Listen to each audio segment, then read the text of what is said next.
Welcome back to The Good Talk, the show where we discuss what's hot, what's grot, and everything in between in the wide world of Warhammer. My name is Adrian, and I'm joined today by Brian, Lil B, and we are fresh back from the grand narrative of Warhammer. We've had a wonderful time in Atlanta, and we have a whole bunch to tell. How you doing, Brian? I am doing fantastic. I am very ready to be back into the swing of normal life. Yeah. But while we were at the Grand Narrative, we had a heck of a time. So there is a lot to unpack here, especially for those of you that have not been and have kind of been on the fence as to whether or not you would like to go. Yeah. Hopefully the stream here will help you decide whether or not it's right for you. Yeah, absolutely. We've been preparing this for a little while. We've heard of a lot of good things from our friends who had gone, yeah, we've now officially done it. So it's gonna be a lot to talk about. We'll talk about what it was like, what to look forward to, and share our adventures across Atlanta. We will talk a little bit about Worlds and other events as well that were there, but we're going to be primarily focusing on our experiences with the Grand Narrative. I want to thank everyone for joining us live today. I of course want to thank Jupiter for renewing that Primarch membership. It's much appreciated. And I see we've got Shane, Melody, T, Minnie Maher. Names are all different again. Cool, perfect, that's it. I think we got it. Hopefully you are having a lovely, wonderful day. Also, the studio thing is not up to date yet. Oh, thank you. You too. Perfect. All right, folks. Yeah. Again, I'm just trying to give like a second because it takes a minute. On Thursdays, we were just watching the GW Armies on Parade stream, which looked really cool. A lot of cool stuff in there. Yeah, we're gonna be diving on in momentarily. Fantastic. Yeah, I like your costume. Oh, I like your costume. I don't feel good until this data has loaded. Like updated? Yeah. Exactly. Cool. Well, let's start off at a high level, and then we'll jump in. We have a little stinger that's going to kind of give you a taste of what's to come. First of all, the Grand Narrative. What is it? It is it's an end of the season, an end of year event that is hosted by Games Workshop. It is a grand narrative event that spans 6 plus games, and you have many people, hundreds of people that come on in, most of which are dressed, of course, in their full costume / cosplay, and they play games that contribute to an overarching story that will, in theory, affect the universe of Warhammer 40k. Might take a little bit of time to affect, but we have seen that happen before, where things that occur, characters that are created or killed, do affect the actual overall lore. And it's a very rare event in that it is not a tournament. There are winners and losers. Well, there's winners, and then there's losers who win. And not really any of them are based off of winning games. Yep, exactly. There's awards for like paint and theme and things like that. But like as far as like competing, no, it's not that kind of event. And we are absolutely here for it. Because although we do enjoy tournaments, it's really nice to have an event where we can go in and just celebrate 40k and the storytelling and the community therein. So it's fantastic. Beautiful. Do you think Lil B washed his purity seals? That's a question for Titans After Dark. That is. I can tell you I've not washed this shirt. I did. I burned them. Burnt the ends. And then you realized they probably weren't made of paper? It's not paper. It was some type of chemical thing that I was like, oh, I'm going to get cancer if I keep doing this. So I stopped. You're like, no. I'm muted? Muted? I'm not muted. Da. He sounded pretty good when we checked before. All right, hold on. We got to put on our comms. Yeah, maybe this helps. All right, go ahead. Mic check. Sounds fine to me, T. T. T. You just want me to take the hood off. Honestly, yeah. It's just a little quiet. I really guess. quiet? Also, I would angle your mic up more towards your... Yeah. Once upon a time it was. Toward your face. Yeah. Your faith is lacking base. All right. Is that better? Bop. It is also much further away from so Yeah. I have a place to put it. bump them a bit. I don't have a good place to put it. That's good. Just pointing it like that's much better. All right. All right, folks. We have a little video. It's going to show you a bit of what happened, and then we'll go into all the images and everything. So with that, let's take a look.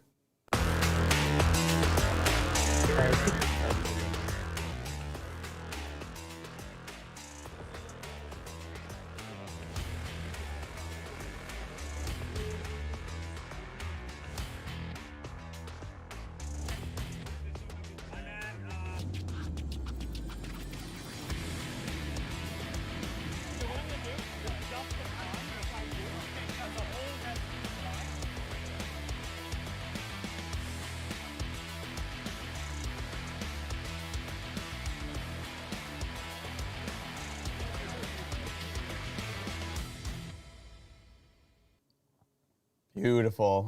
We had an amazing time. As you can see, a lot going on. It was absolutely packed.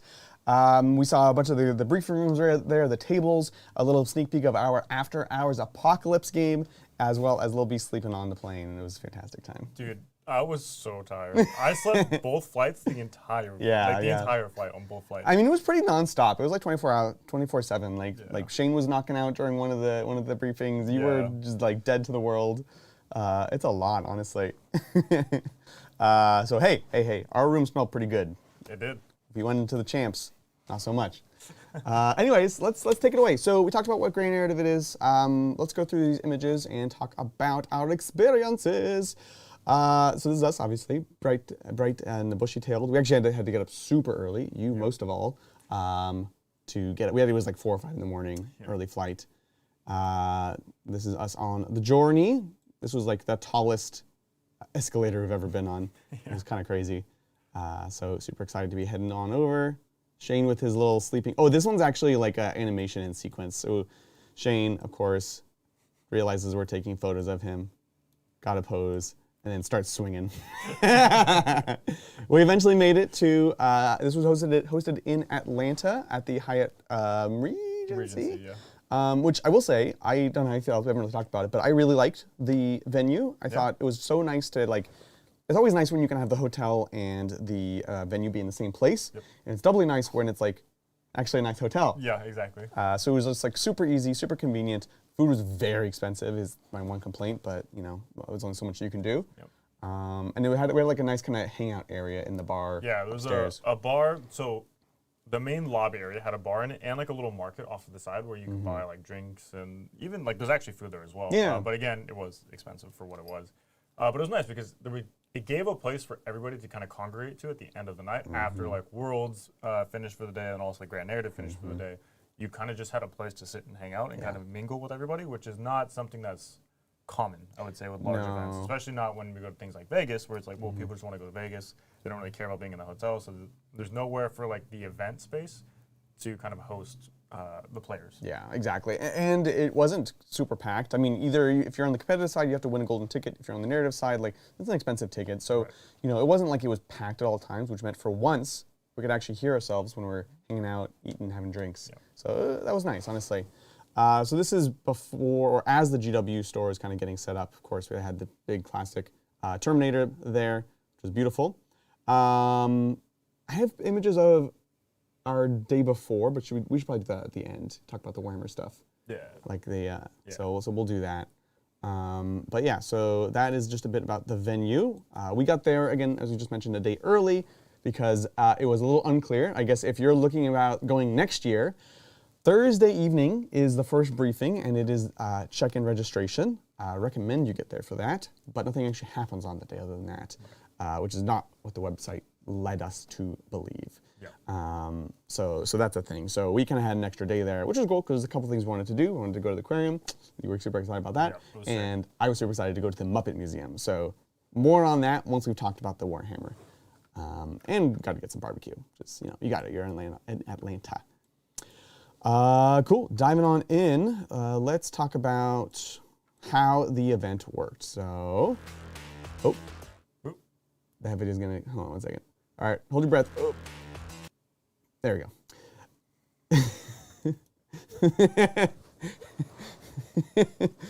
It's a little unfair because Tyler used it in his video, and then someone was like, oh my God, they spent all this money on costumes and he's still holding an actual mic.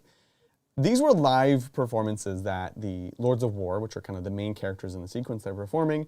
And yes, on the first day, Trazen had to hold a mic. They had him mic'd in the costume. It wasn't even the first day, it was the first session. Yeah. So please be kind. These people put an insane amount of work into this. Yes. And if you've never done a live performance or live speech, you can't imagine the things that will always go wrong. So, you know, yes, it's funny.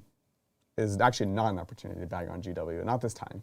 No, there'll be times, but not only an immense amount of work from Games Workshop, but also from a lot of these people.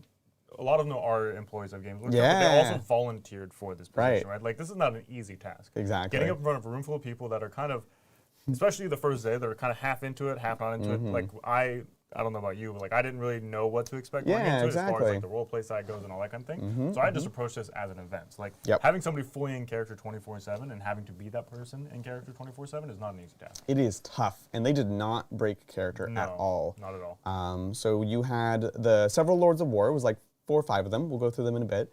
And those kind of led the overall arching story. So we'd have briefings, and I think this is the way to do narrative. Briefings before and after each mission. And they sort of come out and they talk about what's going on. They sort of try to rally the troops and kind of tell you what you're supposed to do. It wasn't always clear what we were supposed to do, to be honest. I think some of the speeches were a little bit vague and lofty, much like some Warhammer novels. But the concept is there, and it works, and it's still fun to like listen. Trazen, which is Ryan Schwartz, who actually is one of the main GW like events organizers, things like that, just stole the show. Yeah, oh he my was God. so good. Oh It was amazing. He was hilarious. And he was saying something about how Trazen is not supposed to be comical. It's like because there's there's 2 books. There's the Infinite, the Divine, and then the one kind of modeled after that, where he's like pretty funny, but then the rest of the GW lore, he's like not. So yeah, so in this particular portrayal of Trazen, he's like, you know what, we're just gonna be funny. It's a room full of nerds that want to enjoy the weekend, so let's not be over serious and let's just make it comical. And it was his timing was impeccable. it was everything. perfect. It was so good. He'd like come out because so this was part of Interlopers, which is kind of all of Xenos, right? The catch-all. So they have the difficult task of uniting the clans, and he would do things like he'd be like, "Will those like my Tau commanders please arise?" And the Tau players would stand up, and he'd be like, "I need you to focus all your firepower on the blah blah blah." Okay, now sit down. And they sit down and be like, "Votan commanders, please rise." Votan, and they would stand up, and he goes, "Votan commanders, please rise." You have to stand on someone's shoulders, just do that, It was like perfect timing, It was so good. The Orc commanders, he'd be like, "Stand up. I'm gonna regret this." Wah. And then they all do their wah. It's just like so funny. Plus a little of like calling people idiots and things like that, which is always like funny when someone kind of breaks that a little bit. And it's just like, it was just hilarious. So yeah, this is Ryan Schwartz as Trazen, and these characters would be walking around. The Lords of War, a little tougher to find than the Vox Localum, which is kind of like in your war zone when you get deployed for each round. They say, okay, you're in this war zone, you go to this room with your group, you have a table, and your table is determined by your sigil that you get at the start when you check in. So Brian, you were sigil number 1. So basically he was table 1 every time. And I thought it was a pretty elegant way to basically always have your table pairing set up, which is cool. So Vox Localum would be like local. They'd be like your combo of like your TO and your local sort of like RP person. And then if you're lucky enough, you would have someone like Trazen come around. More on that later on. What a picture. We had Brian with the white scars, and then Shane, not yet in costume, playing the Espache Marines. We got Lil B. I was working with a Harlequin here. Okay, first of all, Shane tried to set me up every opportunity he could. He would find all of the, like, specifically the Harlequin whenever they would come around. And like, oh, this guy loves Delvar, go talk to this guy. And I was just like, I'm Imperium today. And this weekend, Shane, we're on a team. We are partners here. You can't be trying to screw me over. There were so many, like people would try to like turn on each other, because what would happen is like these Vox Localum would come around to us, or Lords of War sometimes, and they would offer you a boon. And you kind of got to do this whole thing in character, right? And if they're on your side, cool, whatever. You would make it happen. You would gain these things called, you would gain Wraithbone tokens, which you gain in a few different ways. You gain by winning games, accomplishing your in-game goals and overall arching things, and generally by like RPing, essentially. Yeah. So it was cool. Like also by losing. Oh, and by losing. There was no disincentive for losing. You get like 1 extra if you win, so it's like not even a big deal, which I like. You actually get just as much by doing the other stuff, right?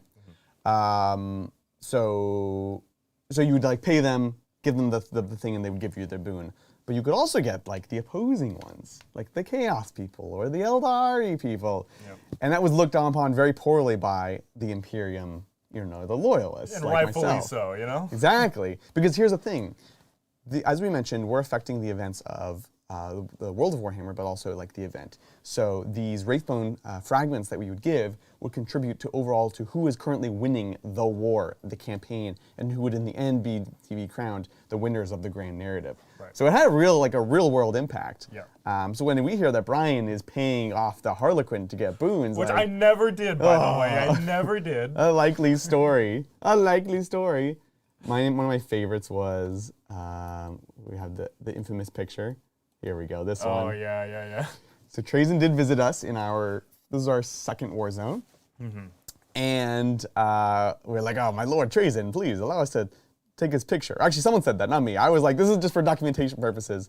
Took the photo on Shane's phone, and then he takes the photo and he crosses out his face, like in his app, and then he goes and he shows it to... the Sister Superior. That's right, yeah. And he says, oh, my lady, like, I've discovered... Oh, she comes in, she's like, if anyone has found heretics or those consorting with aliens, let me know, because there will be a reward for you.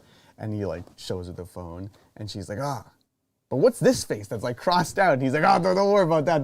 That's redacted by the Death Watch. And she's like, okay. And she goes away. She gets the Death Watch captain and brings him back. And she's like, this guy has clearance, right? You can show me now. It totally, like, backfired on him. And the worst part about it was, like, so Shane and I had concocted this plan. So prior to this, every time that I had tried, I say every time, the one time I tried to roleplay, maybe one or two times I tried to roleplay with the Sister Superior, it just not had gone well. You got shut down. I got shut down every time because I just didn't know how to interact with her. I'm not good at improving. It's not happening. And so she'd ask me, he's like, hey, do you know of any heretics? I was like, yeah, I got a guy on my team who could potentially be a heretic, but like, I'm not going to sell him out, you know? And she's like, so we had gone through this whole thing, and eventually she's like, well, you're just not going to get any rewards for this mission. I was like, cool. Great. So then after, I was like, you know what, Shane, we're just going to commit. We're doing the roleplay thing. Let's do it. And so like we concocted this game Shane concocted this game, and I was like, you know what, I'll do it with you. We'll be part of it. Yeah. We go to Sister Superior. That whole thing happens. And then as the Death Watch Marine comes up, and he's like, show me, Shane is like, oh, now we can't. And he like deleted the picture. He's like, oh, no, what happened to it? He ran away. And I was like, I'm still there. Like, yeah. So this is kind of awkward. My buddy had the photo. I don't have it. I'm just gonna go now. That's why. Oh my God. Now it all makes sense. Because every time they were just like not having it. No. It was Shane and Brian running around in these two. They're dressed identically. Keep in mind these like mini storm robes. It was so funny. It was like a pair of Muppets. Yeah. Oh my God. It was Kind of felt that way actually. really. Yeah. Here's a better picture of the Death Watch captain, which is cool. This was Drake, who actually is a cosplayer and makes these sets of armor. So actually they found him at a convention and were like, hey, you should be involved in this, and invited him, which is really cool to see. It was really sick. And then just shouting a couple people since we are here. This part is all on the GW site, so you can get these images. Sister Superior's on here somewhere. Yeah, exactly. This is Lydia Grant, who is one of the. Well, here's part of. Oh, that's probably when we were getting wrecked. Probably, yeah. Honestly, I think there's one at the bottom here. Harlequin. Anyway, Lydia Grant. She does a lot of the like voice stuff. Oh yeah, exactly. So she was great. The Wraithbone fragments you can see here. This was the vessel. And it was great because when the vessel would get mentioned in the briefings, everyone would go, vessel. And this murmur would kind of go through the crowd, the vessel, and this is Rachel from Sensei Swag, who does a lot of really cool, she's a painter primarily, right? They do a paint studio. She was also helping with the paint judging, I believe, as well. Yes, for everything, for this and Champs. Yep. So she was like going around, she had these little jingly bells. Like, Oh my God. ding, ding, ding, It was ding, so ding. unnerving. Anytime she'd walk up to, because like obviously her face is covered, and she's like this demon host, and she's not supposed to talk. And so she would just walk up to you with like her bells all making noise and stuff, and then she had these crazy long nails. You can't see them in this picture, but she had crazy long nails, and she would just like rub them on like the chainmail on her face. It was just so unnerving. I was like, oh. It was horrible. And we'd be like, be gone, foul creature! And then she came in at one point asking for a test because she had a boon for him, and we're like, Which is why I wanted to sell out a test. I was like, this dude is probably a heretic. So true, honestly. It was amazing. Question from Big Wee Boy, Big Ol' Boy. When the 500 World set comes out, would you all want to do a narrative series surrounding that? Yes. And I'll say the thing I always say with narrative is we love narrative. We'd love to do it. We need to make sure we can get viewership. So if we can feel like there's enough hype behind it, we can do it. I've also said before, this is a better time than ever to be able to do it because we have the pre-recorded format. So I'll say it's not a no, which is better. Which is almost as good as a yes. Yeah, exactly. What's up, $1 Billion Clown Farm in chat? It says, good luck. Looks like a fun event. Gonna have to check this one out. Yeah, I definitely think you should. You would have a blast. You should check it out. The Kit Bash opportunities for your army. Pretty cool. So this is Tyler, $1 Billion Clown Farm, who you should check out, even though he's not subscribed. Looks like got a great name. Great name. So he was part of our group. We had an all Imperium group. I have this little sheet that he would pass out to his opponents, and it says, "The Inquisition and you. Why have you received this pamphlet? Good news! If you receive this pamphlet, you are about to be forgiven. Hooray! Unfortunately, this means you also have been deemed imperfect or unsavory by the laws and virtues upheld by the Lex Imperialis." And then blah, blah, blah. Luckily for you, this will change very soon. And you have two paths. Path 1, death, and it gives you some options. Hack to death, cannon fire, public hanging. Path 2, servitude, joining the ranks of the servitors or being infused with the machine spirit of forgiveness. And it's all signed, of course, by the Inquisitor Lord, which was Tyler himself. Amazing. This was one of my favorite things. Tyler had these to pass out. I had like little blessings of the Emperor, which I made the night before, of course, and I would pass them out. Just like these cool little in-game, sorry, we'll get to that. In-game tchotchkes that were like in-world, and you can kind of give them to people, and it kind of gives you an excuse to RP a little bit. If you need something to help you get going, you know? It's like a nice little jump start to kind of doing stuff. Like when you do Acadian, like obviously exactly. It's much easier, right? No, that's a great example. So, and that's another person I do want to make sure we shout out, who was Sergeant Vale, but normally is known as Cajun Sergeant Steele, who you can find on Instagram, who was fantastic. And so Vale was our voxel column for one of our war zones, and was amazing. Again, all in character, played this Cadian soldier. You can't see from this image, but had the purple eyes, which was just like stare into your soul. Dude, he was so intense. Right? So intense. Like I was in the army, you know? And Yeah, I'm like, I don't want to talk to this guy. Like, this is way too intense. It was so good. And so he comes over and I was like, oh, you know, he's like, Commander, and I'm like, can I offer you a blessing from the Imperial Guardsman's handbook? And I pull out my handbook, and he pulls out his handbook. He's got the new edition, it's pretty nice. And you know, I give it to him, and he like reads it, and he's like, would you like to hear a tale? And it's like, yes, absolutely. And like a good rule of thumb, and one I always try to practice, was always yes. It was someone offered you something, yes, absolutely. Wasn't always the optimal like boon to get at the right time, no way, but it was the cool and fun thing to do. Yeah. And so he's like, all right, hold, and he like holds, and he's like makes the call, blah blah blah. I give him Wraithbone, and then he tells me the story. He's like, he's like, the rumors are true. The saint, she's real, and he tells me the story of these Cadians going up this like mountain in the snow, and how one of them saw her for the first time, you know, Saint Celestine, and she was like, she's real, and of course he's just a guardsman, he's never seen her, and I'm playing on because I'm guardsman. I was like, my God, I mean, my emperor, you know, blah blah blah, and then at the end he gives me a little bag of dice, Sergeant Steel dice, and one of these cards, which are your boons. And they are generally their stratagem or kind of war gear thing that you can use. And this one was a blessing I could give to one of my units for a game. And it was this was for the whole campaign actually. This was +1 OC, +1 leadership on the squad. For the rest of the campaign. Pretty good. Yeah. That means my Kazakh can go up to OC 30. I had gotten the same one from him, and he had told me a story about how he saw an Ultramarine on Ultramar. I was playing Grey Knights, and he was like, he walked up to my table, and he's like, oh, I've only ever seen one Space Marine. It was an Ultramarine from Ultramar. And I was like, right. Well, that's pretty sick. Well, you probably shouldn't look at these guys because you'll get killed for looking at them, you know? Yeah. You're just a little guardsman. So we had like this really cool roleplay thing. And then afterwards, he handed me the thing, and I was like, oh, that's pretty sick. So sick.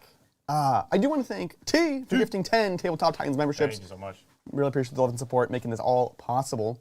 So again, a big thanks to Sergeant Steele, again, find him on Instagram, and to everyone who participated. We'll talk more about them. We can talk a bit more about the boons, because I think it's just super fun. So, well, I'll talk about the boons and talk about the mentality of Grand Narrative, because we were a little uncertain. Whoa, a bunch just came in. Wow, yeah. What the heck? Incredible. Were we lagging? I think. Oh my gosh. Thank you, Just Jupiter, for the Tabletop Titans memberships. Much appreciated. Also, thank you, Animus Prime, for sending one Tabletop Titans membership. Also much appreciated. Mini Mahar, thank you for one Tabletop Titans membership. Thank you. And thank you, Skip, thanks, Skippy? Yes, that said below. Thanks, Dang Skippy, for 5 Tabletop Titans memberships. Amazing, folks. Thank you, thank you, thank you. We really missed you, and we're glad to be back streaming. Okay, so one thing we were not sure about was the power level of the grand narrative. Yes.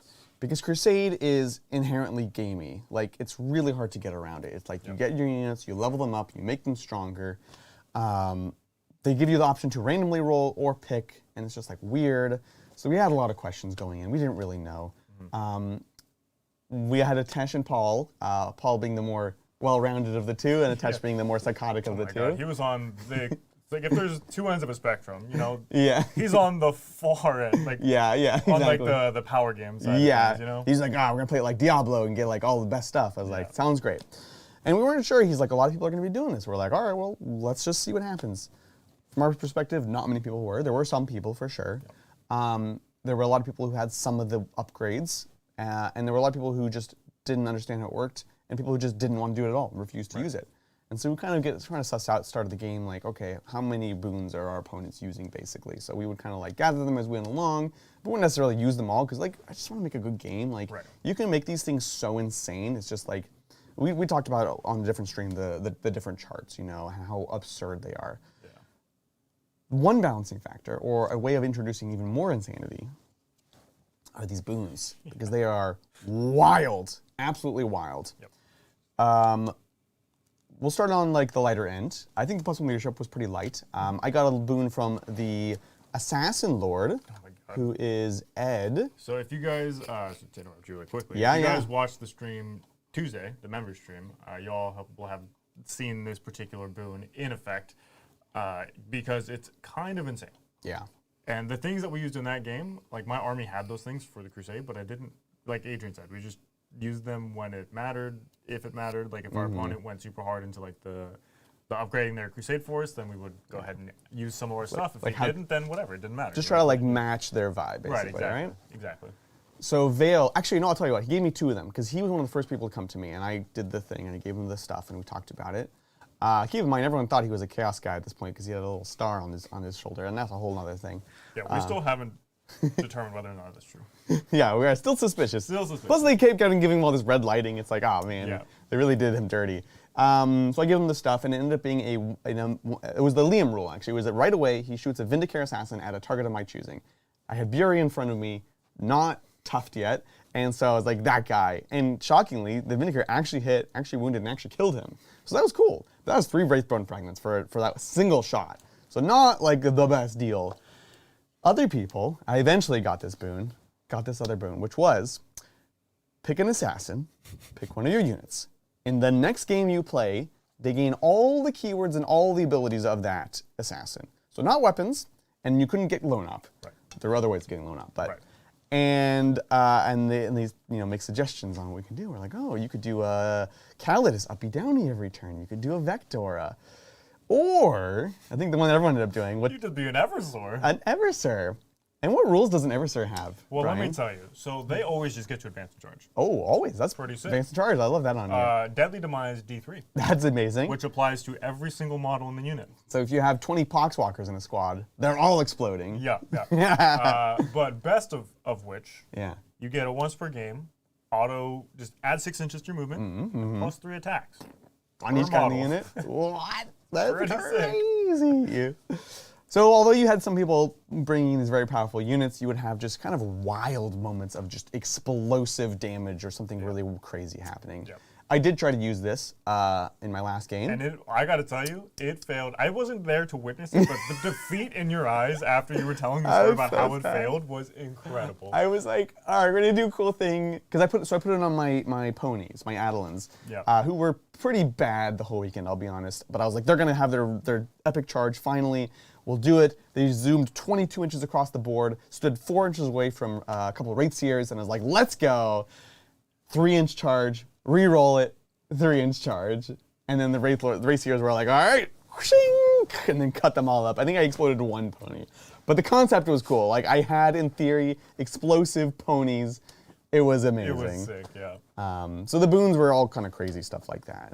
You know, it was super fun. It would just shake up the game. I think it helps remind people that like this is not a competitive event, and if you're trying to optimize things, you're gonna get punished for that, right? Definitely. Before we move on, well, I'll pull it up. The Harlequin had some interesting Yes. boons and deboons. So, in addition to all the boons that you could gain, like these cards that you could gain during the event, all of the Lords of War could affect your game just at whim. Whenever they wanted to, they could walk up to your table. If they didn't like whatever the role play session was happening, they could be like, all right, this is going to be the detriment that's going to happen right now. If they really enjoyed what was happening or they liked your particular role playing, they'd be like, all right, cool, that was cool. Maybe I give you boom, or maybe I just do something else that affects in-game only right now.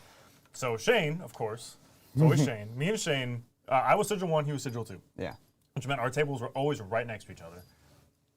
Hey, sorry. Welcome, $1 Billion Clown Farm to Hey, Captain Hood. What's up? Oh, because Honey sent in $5. That's amazing. That's awesome. We need this feature from Twitch, guys. Come on, we need to be able to gift memberships. Hey, Tyler, you should check out all the extra content you get from being a member. You get an extra game every Tuesday, which you can now vote on. You get these chats, which are normally only for members.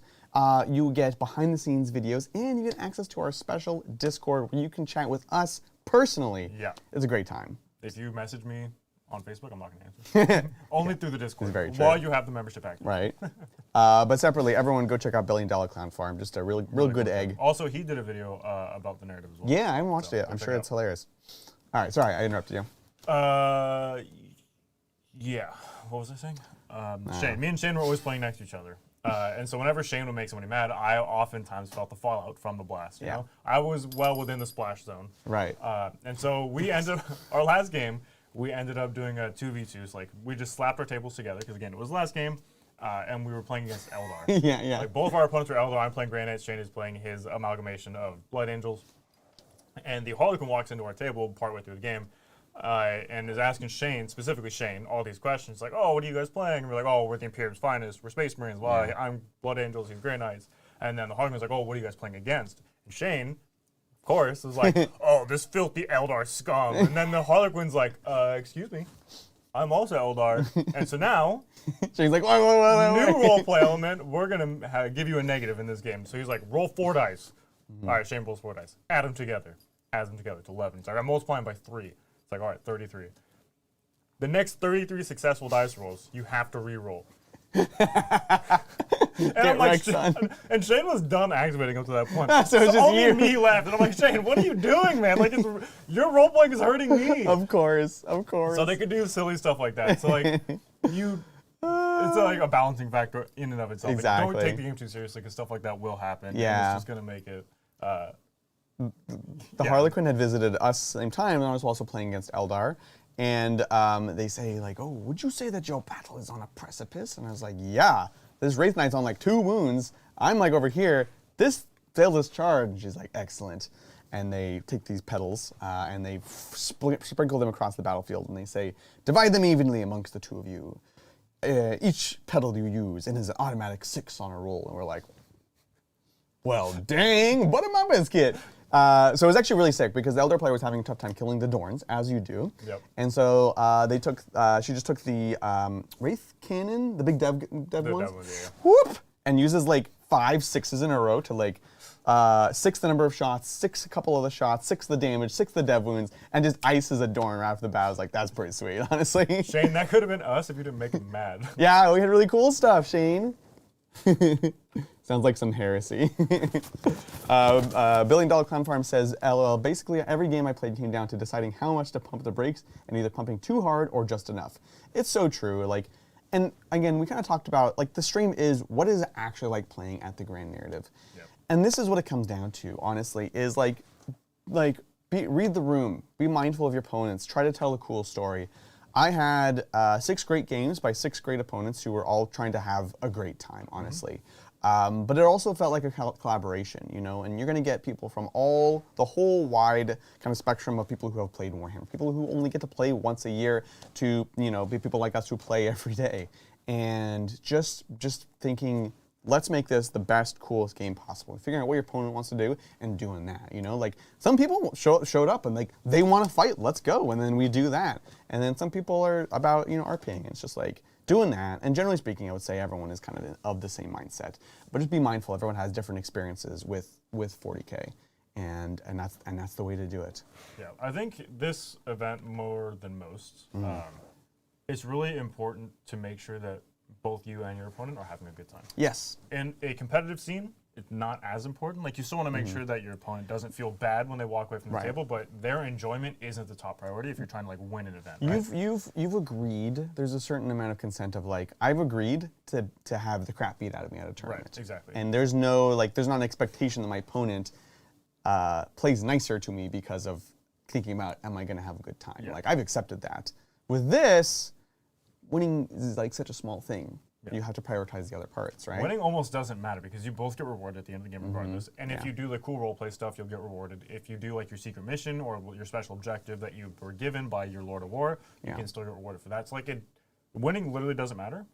I say literally doesn't matter. It matters. It matters a little bit, but it's so insignificant that it really is on you and your opponent to make sure that both of you are having some type of mutual understanding, so that way you both can enjoy the game. Because it's collaborative storytelling at the end of the day, right? Like, you are playing the game with your opponent, not against your opponent. One of my opponents was like, "Hey, I'm learning this army. It's really complicated. I haven't gone past like round 4."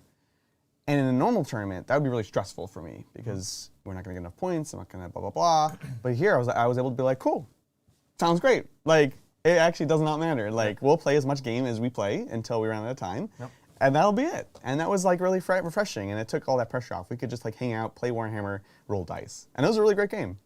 So, anyways, so we got some more pictures here. We got way more pictures. Way more pictures. Hey, look, it's us. This is us, bright-eyed and bushy-tailed before the slog. Shane refused to put his hood on the entire weekend. Wow. So that was the only time I wore my hood. You look way cooler. I feel way cooler. Yeah. But I don't think I was.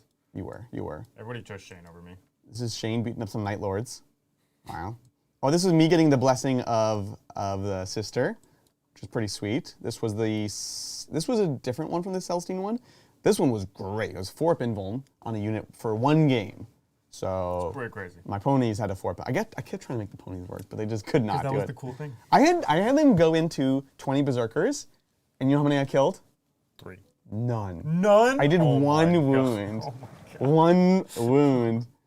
This was That's Shane. brutal, dude. Yeah, right? Shane and Brian round 1 both went up against Townar. Dude, I had 2 Townar. You had the double Townar? I had double Townar. Oh my God. And then we kind of used that. So after the first game, Shane and I were like, let's try to find some of these boons. Because like, we knew they existed, and it was obviously the first game, so we didn't know to what capacity or like how easy they were to acquire and what they could possibly be. So we were like trying to find the voxel callums to find what we could possibly get. Yeah.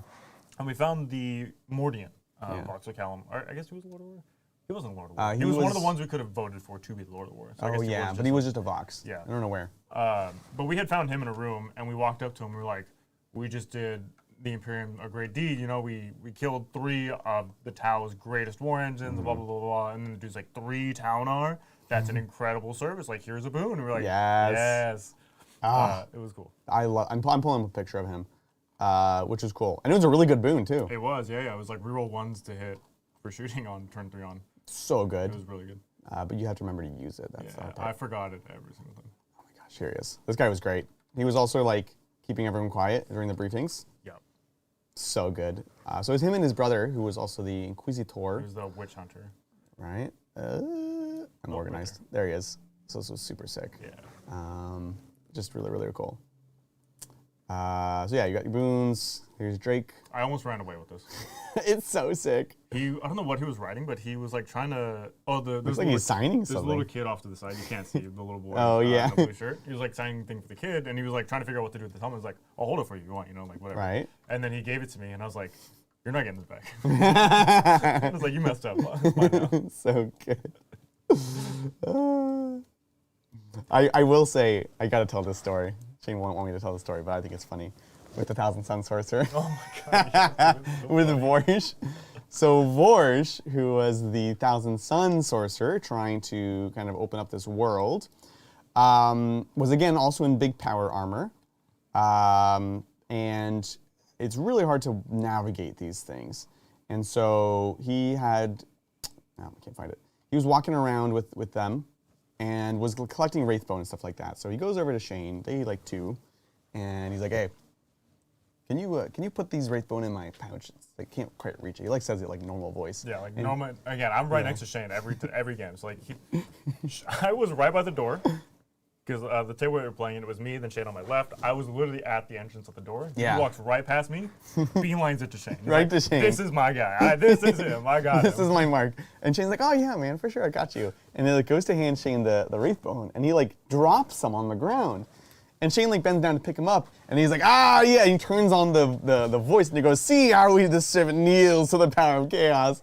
And Shane's like, wait. And then he's like, wait. And then he like sees Brian, the Harlequin coming by, and he's like, Brian, take this Wraithbone, give it to the Harlequin, and run. And then Thousand Suns guy's like, wait, no, like. Liminal mode engaged. Like, give me those. I actually need those. I need those. So I was like, and she's like, what the heck? I just get played, and I have to go back to normal voice mode. Yeah, it was so funny. And it was funny because it lasted so like it wasn't a long time in the grand scheme of things, but it was such an uncomfortable moment that it lasted so long. And it was just Shane. He tried to give me the stone, and I was like, no, this is your thing. And I gave it back to him. And then he gave it to the Harlequin. And then it was just like, I'm watching it from the outside in. I was like, this is amazing. This is so good. I felt so bad for Shane, but like also, get wrecked, dude. You did that to me the whole weekend. Oh, that was my favorite moments were like all the failed like interactions with you and Shane and like the Lords of War. So funny. Oh man. Okay, let's see. It's already 47. So these are just some more of the boons. Again, this was the rerolls. This was Anti-Psyker, which one of your opponents had. Oh my god, yeah. Pretty good. We got the boon at the same time, and he was playing Necrons, and he's just like, all right, Score Pack Destroyers, here we go. Whoop! So Dead pops the wounds plasma twice per sight. game. Whoop! And just killed my whole army. It's like, oh no. That's amazing. Yep, there we go. There's our boy Vorsh. This army was just sick. This was... This is on 40k champs. This was champs, yeah. This is demons. So good. Man after my own heart. Honestly, I will say the champs armies seemed like overall much higher quality than last year. Really, really cool.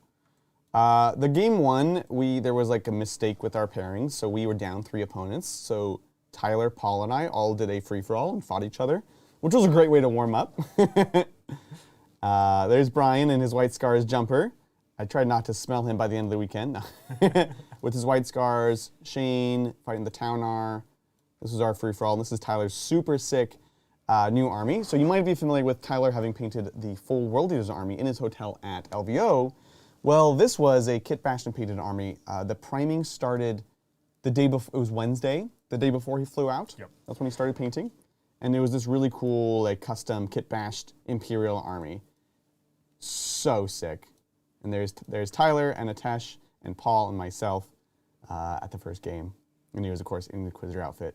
Atesh in, like, Assassinorum kind of lord. And then Paul rocking the Dark Angels. And that's me. Yeah, this game was crazy. Also, it created, like, these weird problems where I was like, I'm trying to shoot them. And I realized I can't shoot into combat because they're in combat. And normally when you're shooting and you're in combat, you have the option to fall back. But it wasn't my guys. Yeah. So it was just a crazy game. That's my boy Shane. This was my triple hazardous roll. All 3 plasmas exploded in 1 round. Amazing. More shots of this fight. Tyler ended up just rolling us over at the end. This was day 2. Sustained some injuries on the guard. I want to even do more of this next year, where it's like every day is like more and more injuries. In between rounds.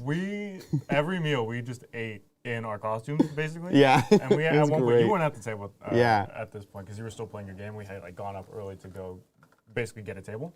And there was these 2 ladies that had walked past us, and one of them had stopped and was like, where's the Ren Fair? And we were like, oh, turns out there's no Ren Fair. We're just a couple of nerds. Yeah. If you go down 2 flights of stairs, everybody's dressed like this. So if you're brave enough, go have at it, you know? I love it. I love it. Yeah. I like all the random people come in and be like, what is going on? So funny. We played against a really fun group of, it was like almost all Votan players in round 2.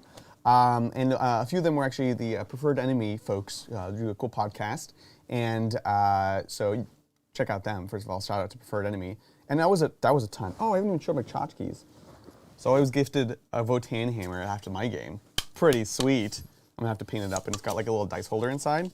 It is pretty sick. It's awesome. It's pretty sick. So I gotta get it painted up. I got tchotchkes, but they were. Oh yeah. So I played a game. I think this was round 4. It was either round 4. I think it was round 4. But it was against a GSC player who had his whole army converted to be Death Guard, or like Nurgle themed. Yeah. It was so sick. It was definitely my favorite army that I saw this weekend. Because you could just tell, it was a labor of love. You know, it was so cool. He was on Warhammer community, I think, right? The Yes, Black Armor? Black Armor, Plasma Pistol. Yeah, he was potentially on this Yeah, post. I'm pretty sure. You can go. I'm gonna. Well, anyways, we played this game. It was super sick, and also probably was my favorite game of the weekend, just because of all the shenanigans that happened. We were playing our game, and one of the organizers had approached us and was like, "Hey, do you guys like?" Oh, this guy, yeah. Yeah. It was so sick. I have pictures of his armor. We should have put him in, but It's great armor. of his army. Oh, it's great armor too. He's a great army, yeah. Oh, and a great army. And great army. His Sorry. mask also lit up, like the vials were like glowing green too. It was so cool. That's so sick. But the organizer walked up to us and was like, "Hey, do you guys want to make your game weird? We can make it pretty weird, or I could just leave you alone." We're like, "Nah, dude, we're here for narrative. Make it weird." Right. It's like, cool. So the Kill Team games are gonna be finishing up soon. I'm gonna have some of the Kill Team players come into your guys' war zone, and they're gonna basically drop into your games. Right. And they'll do something, and then they'll leave, basically. This is Boomstick.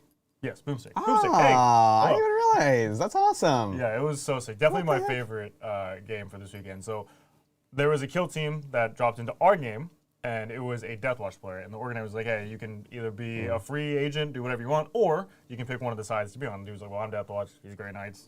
We got to make it happen." And the organizer was cool. He pointed at me. He's like, "Give him something to do. At the end of the turn, his Kill Team's going to be out. If he achieves his mission, he'll get a cool thing. If he doesn't, then whatever, he just leaves anyways." Right. So like, all right, well, my paladins are in combat with the Dorn that I literally cannot kill because I need 6s for everything, and also Gene Stealers with a Patriarch that just charged into me. So it's Right. like, the Broodlord's yours. That's your thing. Build it. You're the Xenos Hunters. Have at it. Yeah. And it was a 5-man kill team with an Inquisitor inside of it. And I was like, he can't kill a Patriarch and 10 Gene Stealers. Like, whatever. So he gets a 6-inch deep strike. That was like one of the things he got. He shoots what he was going to shoot. He makes a charge into the Gene Stealers. Yeah. And it's the new kill team for Deathwatch. Oh, sick. So Nice, one of nice. the models already has precision. And Right. then he spent the CP to give the Inquisitor precision as well. And so just like all the attacks combined, like just barely kill the Patriarch. You're right. Then the rest of the attacks just take out all of the Gene Stealers. And I was just like, Oh my god. what? Oh my It's gosh. like, talk about lore accurate Yeah. Deathwatch. Jesus, drop an ink on the head off the snake, then just gonna That's bounce, so you know? sick. And then after that, the organizer came back in. He's like, "Oh, did he achieve it?" And I was like, "Yeah, he did." And then the dude's like, "Liminally, does that like ruin your guys' game? Like losing the Patriarch and stuff? Nice. Does that like change anything?" And I was like, "Yeah, kind of. Yeah, it definitely does." Then he's like, "How about this? The Patriarch will fight on death, like automatic. For every model he kills, he'll get one hit point back." Yeah. And we're like, "Oh, sick! That's Heck yeah!" cool. So he fights into the Deathwatch, and there's one Storm Shield in that kill team. Right. And he's just like tanking No. all 4 up saves, comes to the last save, fails the last save. So the Patriarch stands back up on 1 wound going into his turn. It was just so That's epic. epic. It was so good. And that's the kind of attitude you need. You need like a yes and attitude. Yeah, like, exactly. Just do the thing. Yeah. Oh, that's awesome. But anyways, the tchotchkes I got from him, I have like this little bell that you guys, it's like a little bell he gave me. It's like Nurgle's bell, which I probably shouldn't have on my costume, but it was really cool. But I had given him dice at the start of the game. Just like all my opponents, I gave dice at the start of the game. And at the end of the game, he's like, "Oh, by the way, I have stuff for you." And I was like, "Oh, cool." And he has his hand up like this. And so I obviously put my hand out underneath. And he just like opens his hand and drops the stuff. So gross. He like drops the stuff into my hand, and it's like these little maggots, like jelly maggots, and like fake flies. I was. That's so gross. And I kept them obviously because like I'm not just gonna throw these away. No, exactly. But it gave me the ick. Yeah, exactly. I love it. I love it. He also gave me slime, which was really cool. Oh, slime's always good. Slime is always good. What is up, Roxfall? Oh, don't worry, we're going to talk about Roxfall. So yeah, super cool, folks. Fun games against the Votan. Shout out to Preferred Enemy. This is my favorite picture of the weekend. That's a great picture. This is great. Shane did. We had Phil, the Glacial Geek, of course. So we hung out with a bunch. He was playing at the Champs. I think we convinced him to do Grand Narrative next year. Yeah. This was, I think, same round as you were just talking about. Really fun game into Emperor's Children. Man, they do be good. They do be good in their guard, yeah. This was a game where we didn't really use many extra rules, but it was just like I just got sliced up. It was pretty fun though. We had the fell blade. Yeah, the plastic one, which you can't use in 40K normally, but you could have legends. So that was cool. So it was a fell blade with coteries abilities. Pretty sick. Sustained hits on that thing is awesome. This is the rest of the chaos room. This was super fun. Let's see, missions. Missions were pretty simple, which was fine. It was whatever. I think they weren't like ideal, but like I think it's like a fine canvas to work off of. Yeah, they weren't bad, which is the more important thing. Like they weren't particularly tailored toward the narrative, I would say. So there's definitely room for improvement, but they weren't like unplayable. I was told the ones in the previous years were maybe more flavorful, but also just way more imbalanced. Yeah. So this was like kill more, hold. There were a couple weird things where we're like, well, the only hold is in our objective, in your home objective, so you don't really have any reason to fight in the middle. Yeah. They were asymmetric, which was fun. Like you're doing one thing, your opponent's doing something, and you could see all the information, so that was good. Yep. But it was fine. It was kind of neither here nor there. It was just like a canvas for us to do stuff. Yeah. We went to Katachan, and we showed up to Katachan. Every world has a special rule. And the first two zones were like very non-impactful. So impactful that we basically always forgot to use them. Yep. But on Katachan, the rule is you only have 18-inch line of sight. And I went up against Death Eaters. Jeez, got there. World Eaters. You World still Eaters. got it wrong. World Eaters. It was funny though, because the Katachan guy who was like, by the way, this is not 18-inch lone op. This is 18-inch line of sight. So you have something that ignores line of sight, you can still shoot. So my Basilisk, which was really bad, was awesome. What's up, Va? Thanks for the membership. Appreciate it. Thank you. So that was funny, but it was a very stressful game. Not really, but like game-wise, it was a very friendly game. Of like, this is Berserkers, and he was playing Vessels. Had like 2 bricks of 20 Berserkers, you know, the fixins, and I'm like, well, I gotta get close to shoot him, but I don't want to get close to shoot him. And so it was like, unfortunately, a very binary matchup for us, whereas like if he gets in, I'm just dead, and if I can keep him out, then he's just dead. So, you know, that kind of sucks for us, but like we tried to make it as fun as possible. I had Adorn pick up all 20 Berserkers in one volley. That's disgusting. And the poor guy, he had played guard in the previous 3 games too. He won, he wrecked them, he said, but that's exhausting. You don't want to come to a narrative and play the same. I know. Even twice, is just like, yeah. Yeah, I was like, I'm so sorry. That's all right. I like killing guards. Like, all right, fair enough. So that was where I had the kill team come in. I killed all 20 Berserkers. This Invocatus, like, escapes around the ruin, and then they come over and they're like, good news, my lord. A kill team shall be dispatched to your field. And we're like, oh, no. And then, so it comes down, Deathwatch player drops around the corner and ices the Lord Invocatus as he tries to escape. and then bounces. So that was really funny. I have a photo. Here we go. Here's my opponent. Super fun. So this was a fun group. They were all dressed as escaped chaos convicts. And so they were all running around like this. They, whenever the Thousand Suns guy would come out, they would all stand up in the briefing room and they would say, all is dust. All is dust. Or later on, he was trying to open the door. It was either open the door or do the thing with the vessel when he would like open the door. So that's like the kind of energy you need in Grand Narrative, honestly. Yeah, definitely.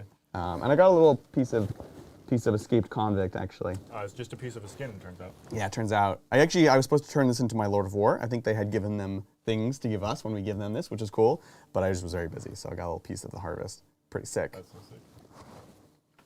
All right, and Roxfall. Sorry for doxing you. Let's talk about Roxfall. So Roxfall is a member of Titans, who has been very active lately, which has been really cool to see. This was their first event, like certainly first Grand Narrative. Yeah. Made this beautiful display board for his for his bike army. Yunari. Which was played as Yunari. This was actually a really cool. Yunkarn was like a Viper conversion. Inside this world, it was so sick. This is beautiful. It's this is so nuts. Good. We talked about it on the stream. It looked just absolutely gorgeous. We got to meet Roxfall, super, super kind and great person. Very friendly. Who ended up winning Best theme. Best best display, I think it was. And was just like in complete shock, like as if they didn't deserve this amazing award, which they totally did. So Shout out to Roxfall. Like, honestly, oh, thank you. Five Tabletop Times memberships for Roxfall. Thank you. There we go. There's our payment for saying nice things. But how wild is that? Just so cool. And hopefully an inspiration to others who think that they're not good enough or think that they're nervous about doing their first thing. Like, you miss every shot you don't take, right? You just gotta do it. It's great, and people doubt themselves. Even Roxfall was like, "Oh, I just used the green stuff, world stuff. Like, it's not that great." We're like, "No, this looks awesome, So epic. and you did it." So, congrats, Roxfall, and looking forward to more in the future. Did you hear about his new plan for it? Well, No, he floated some ideas by me. Is And that he's it? like, all right, let me know which one your favorite is. Totally. So the first one, it was like 5 Wraith Knights that are all like kip-ashed and converted and whatever. And I was like, it's cool. That's cool. But like, it's a lot of repetition on the same thing. And if you're working on this for the next like 2 years, because that was his plan, Right. over the course of like 2-3 years or whatever to make this happen, it's like, probably not gonna like have enough there to keep you wanting to go for the next couple years. How many Wraith Knights will you want to play? Yeah, paint? exactly. And then his next idea was GSC, but like GSC from a perspective of how they view themselves. So like sisters GSC, where like they're cool. angelic and like they're actually here to save the, the people and stuff. I'm like, that's super sick. That's It's like, cool. converting all of them to have like wings and stuff to be like angels and like whatever. I was like, that is such a cool idea. Like What? that's really, really cool. It's like really skewed perspective on the army. Yeah. So like that's definitely my That's favorite so sick. far. And then his other one was like a Kroot army, like all Kroot, but have them all be like feathered and like poofy and like other. I'm like, that sounds great. really sick. But Yeah. imagine the amount of feathers you'll. And he was talking about like sculpting all of it. And I was like, Oh, you're crazy. yeah. I was like, I'll be honest, that'd be really cool. But I think GSC has definitely got my vote for sure. A big hobby project to be sure. Yeah. Those are all amazing concepts. I love it. Yeah. And I think that was another big thing is like we all came away really inspired to do more. Yeah. Not only for future narrative and grand narrative, but just Warhammer in general and to really just like up our hobby game and just everything honestly. So really excited for it. It's honestly great. All right, moving along because we're like already past 1. Shout out to Andy Talbot, cool guy, always helping us out. Us difficult content creators. This was just in the hallway, and I thought it was just beautiful art. Like, wait a minute, is this your robes? Oh no! What happens in Atlanta? All right. Oh, we didn't even talk about the APOC. Oh, there's so much. So, After Hours Apocalypse is a long-standing tradition at the Grand Narrative, largely started by Atesh and Paul and a few other folks. So we got to meet Cass and Sam, who I'd met previously but never played with them. And there was apparently downstairs, there was also an Apocalypse game going on when we were doing our upstairs game. Yeah. heck? So this was started as a 6v6 game, Started that. 1,000 points each. Yep. And we just put our models on this giant, we put a bunch of tables together, we asked GW, it's fine, and we just fought. And it was awesome and pure chaos. And it was just like, we did like localized turns, like as long as you weren't affecting someone else. Like we were localized phases, I would say. We were all generally on the same turn, but it'd be like, all right, we're done with movement. Anything else? Now let's just go on. Like, all right, I'm shooting here. And it was like going into like some deranged like gambling den where it was just like, everyone like had drinks and they're like doing this thing, all right, 5 dice, blah, blah, blah, and I go here and I do this, and it like devolved over to people were like negotiating like commander style on like what they're gonna try to kill, and just like good vibes, honestly. Yeah. And so me playing Grey Knights, I had 1,000 points in 2 units. Yeah, My yeah. Paladins and my Right. brother and Terminators, I was like, I'll just start them off the table and I'll deep strike in wherever, wherever. Mm. And then Adrian was about to get shot by a knight, and he was like, face tank for me. And I was Yeah. like, no, you're crazy, dude. Like, you want me to get shot by this knight? You're insane. You were such a coward. We're like, come on, Brian, go. And then eventually I got talked into deep striking him, so I did. But I put him Yeah. behind a wall, so I could get shot by one knight, but not the second knight. Coward. And Adrian, in turn, lost a tank. I lost a door in top of turn 1. It was so good. We even had, Paul introduced like a pseudo-apocalypse rule where the team who's going second has a 4-up invuln.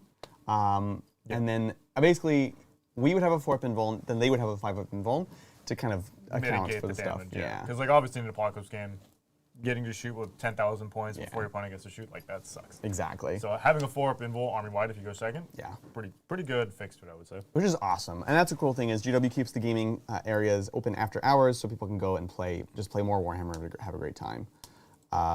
More games. Side note, shout out to our boy Richard Siegler for winning Worlds. Oh yeah, called it. Called it so much that Saturday you can see our pre-recorded episode where I play the Adeptus Mechanicus, which we recorded before we left. So called the shot there. Pretty sweet. Just got some photos. Again, this was that fun game against the Eldar. This is the moment. This was the moment. Actually, I think this is right after the moment where she's about to charge into me. But a super fun, epic game. Yeah, more shots from the Eldar matchup on this world. This map was super sick. There's Andy. There's Siegler. I just thought this was funny. This was very Warhammer. Technical issues. Shout out to Siegs again. And then that's flying back. Do I have anything else? I mean, we have the day prior to the event, but yeah, we might be. we don't have to talk about that. We had a great time. You guys should go to the Atlanta Aquarium. It's awesome. The aquarium is sick. It's so cool. We had a great time. But more importantly, you should go to the Center for Puppetry Arts. Some of them are haunted. Horrifying, yeah. But it was amazing. If you don't know, I'm a huge Muppet Adrian fan. loves Muppets. It's kind of crazy, actually. They're great. I literally studied Muppets at one point. I studied under an actual Muppeteer. So this was really, really cool. Yeah, not cursed at all. Terrifying. Look at this. This is the knocker from Labyrinth. And the guys in Dark Crystal. Crazy. He was like a kid in a candy shop this whole time. It was so cool. And we tried to go last year, and they were closed on Mondays, and my heart was broken, and it sucked. Anyways, yeah. Yes, Muppet. Thank you, Honey, for sharing that passion. Anyways, that was a lot. That was a lot, and there was still a lot more we could have talked about. Frankly, yeah. Kinda crazy. Look, if you want to hear more about it, tune in today's game. I'm sure we'll be discussing it. We are going to be playing... we were going to be playing some stuff from Worlds, but then GW released the Ultramarines rules. So we have pivoted. Yeah. So I'm going to be playing the Ultramarines with 12 Victrix Guard. And Brian's going to be playing Eldari. Aspect Host, because there was actually a good chunk of competitive Aspect Host lists at Worlds, which is kind of modeled afterwards. So that's going to be a fun game. And then Saturday, of course, join us. We'll have the pre-recorded AdMech versus Blood Angels. Two pretty nasty lists. That was a similar, let's make real competitive lists and have a great time. So, the important question from Roxfall, any idea what armies you want to play next year? Yeah, we have had... Lots of arguments. Again, we were very inspired at the end of this event to try to figure out what we wanted to do, if we wanted to do it again. Obviously, that was a resounding yes. And what we would do, and there's a lot of discussion around it, right? For us specifically, we're in a very privileged place where we have access to every army in the game, which obviously not everybody can say. But most of the event, I would say at least half of the event was Imperium. Yeah. So we kind of owe it to the community to not increase the Imperial numbers. So we were debating between Chaos and Xenos. Obviously, my vote was firmly in the Xenos category. But we also do want to have a full battle group like we did this last year, which means everybody has to be on board with whatever it is that we choose, and there has to be enough diversity in it to make it make sense for a battle group. So it's really hard for all the Xenos factions like Tyranids and Eldar and Orcs and all these things. Why would they be in a group together? It doesn't really make sense. So I think we've kind of settled on Chaos. I think so, yeah. It was very close. And there's reasons too, and for Xenos it'd be cool if everyone was the same Xenos, and there's ways to make it work, but genuinely we want to go for make the best experience. Let's have the best united outfits. Let's do cool props and display board and just everything. Yep. And trying to make it so that some of the folks that don't have whatever the armies are, less people have to start a new army. Yeah, exactly. The least that's on the table. Yeah, exactly. Because otherwise, if we were all doing Xenos, 5 people would have to start a Xenos army, and that's kind of unreasonable to ask. Whereas this way, only Brian has to start a new army. To be fair, most of your Eldar is not GW, so you couldn't take it anyways. I'll be honest, didn't even think about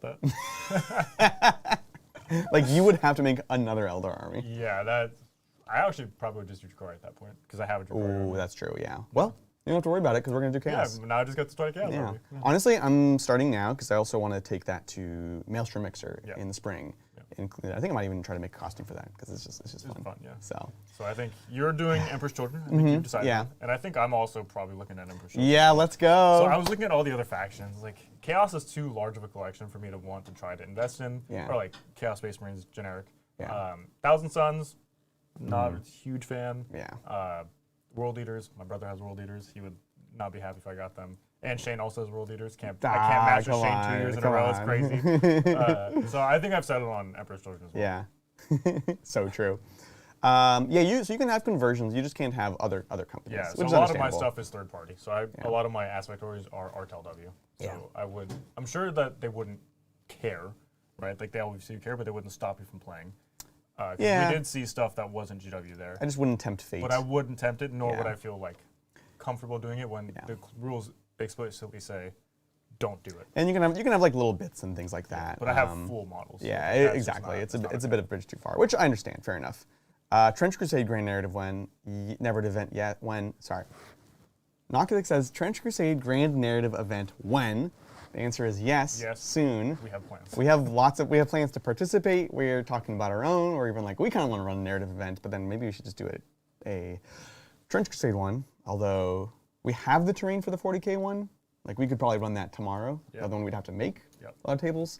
But anyways, we're super excited. I think we need more events like this in the world. So it's a great time. Long story short, if you're looking for the answer to whether or not you should go to Grand Narrative, the answer is yes, absolutely. The answer is be mindful of others. Know that you're not going to have super tight competitive games and make your peace with that. And we think that is okay and actually even a good thing. And also, if you aren't into role playing, you should probably. Well, it's not required. Yeah. It is highly encouraged. You get more out of it. You get more out of it, right? So try to, like, what I didn't do, what I will do next year is, like, just the character that you're playing, just have some type of, like, backstory or some type of, just make a character. Play that character. It'll make it a lot easier to interact with all of the Locks of Counts, Lords of War, whatever. Because I didn't, and it made it very difficult. I think there's a couple things you can do. One, these little tchotchkes help. They give you something to talk about. Right. Two, you can have someone that is closer to yourself in real life. Like you don't have to do the British voice and be like the extremist space marine, whatever. Like Shane. Like Shane, yeah. You can tone things down and make them closer, right? So like a guardsman was like pretty easy to do. I didn't do like a British voice. That's what I'm saying. So there's like gradations of what you can do to make yourself comfortable because it genuinely is fun. Even like I'm actually not a huge role player person. I don't really like to do improv-y kind of stuff, to be honest, but I was made to felt comfortable. And on the side of costumes, I will say, actually, if you don't dress up, you will be in the minority there. Not out of place, but you will be in the minority. You're not gonna get like, nobody's gonna look at you weird, but like, I'm saying if you're nervous about dressing up silly, don't be. You will actually blend right in, and people will love it. So it's awesome. And that's a big thing too. There was also an award for best cosplay as well. Right. Which exactly. Lil Chaos says, for someone who plays casual match play for some uniform standard, would narrative/crusade not be ideal? It depends what you want to get out of it, right? Like I would play a crusade with these guys, not as an alternative to how I play, but like as another way to play. Like if say we wanted to do for fun or for the channel, same thing. For this event, kind of the same thing. I think like I love tournaments. I would play these. Maybe 1 out of 4 events, I would want to do a narrative thing so that I kind of play something different. And for some people, this is their vibe. This is exactly what they want to play. So if you're playing casual match play, actually casual match play is not terrible for this, honestly. Because I think most people are people who just play at home for fun and aren't going to tournament. Like, these are not tournament players, I'll say that for sure. So it's a good environment. Is that? Yeah, I think so. And then just go into it with, like Adrian's saying, it's not a tournament, so don't approach it as if it is. Yeah. And you'll have a much better time, right? Like if you're approaching it as if it's an event where you're trying to win games, you will be sorely disappointed. I think, because one, they're not always balanced games. No. Most of the time they're not balanced games, right? Just because of the way that the progression system works for the armies. But also like your opponents aren't doing that. So like if you are approaching it as if you're trying to win and then you stomp or you get stomped, either way you're not really happy, right? Yeah. Like, so just don't approach it like that. I think what you can do, like, let's say you want to play your games to win. I think you want to make sure everyone has a good time. You make a balanced list. Be mindful of that. Be mindful when you're doing your upgrades. I certainly have thoughts on how, hopefully, the Grand Narrative does upgrades next year. Yeah. Did you fill out the? I did. Yeah, survey? exactly. Yeah. Like set like a baseline that's not super high. That's kind of just middle of the road. And then you can just like play your game, and that way you have that enjoyment of like trying to win during the battle, but they're not doing anything like crazy. Really comes down to like not overly optimizing things. That's when we're talking about that. It's like we play tournament games, and we can see all the things. You know, it's like I don't want to sound condescending, but like the game's just not balanced for people to try to game it. So don't try to game it. Right. But you can still try to win the battle. Like I think that's still enjoyment to be had from that. So yeah. Oh, what's up, Tattooed Tabletop? Just tuned in. You guys going back next year? We will be there. Indeed. It's gonna be awesome. I'm a Tyranids player. How would I costume for that event? Great question. We actually talked about this a little bit. I think the easiest way to do it would just be to be like a GSC, some type of like acolyte or whatever. Yeah. And you are. You can wear this. Oh yeah, yeah. But just like. Without the mic. No, I was gonna say without the purity seals, but to be honest, even with purity seals, It still kind of fits. they think they're part of the Imperium. You Yeah. can have like little Gene Steel cult symbols if you wanted. But yeah, you could be like a cultist. Yeah, and you're like preparing for the Tyranids to arrive or something, or whatever, or they are arriving as you get to your battle, or whatever, and that is like also a role play thing that you can kind of incorporate. Like, oh, they're actually not good guys. Turns out, I was kind of wrong, and that could be like a cool element to add to your role playing stuff. So, Exactly.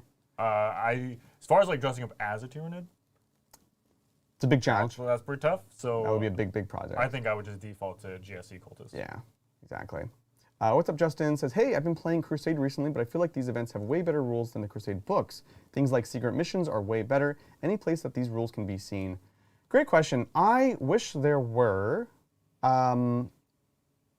They sent us just the initial thing, but there wasn't actually any There's no briefings. missions or anything I like didn't that. even grab the paper. I just assumed I'd have one in my bag, but I Yeah, don't. I didn't grab it either because I assumed you would grab it. Yeah, I know, right? So I'll tell you what, I'll post the mission pictures that I took of in the Discord.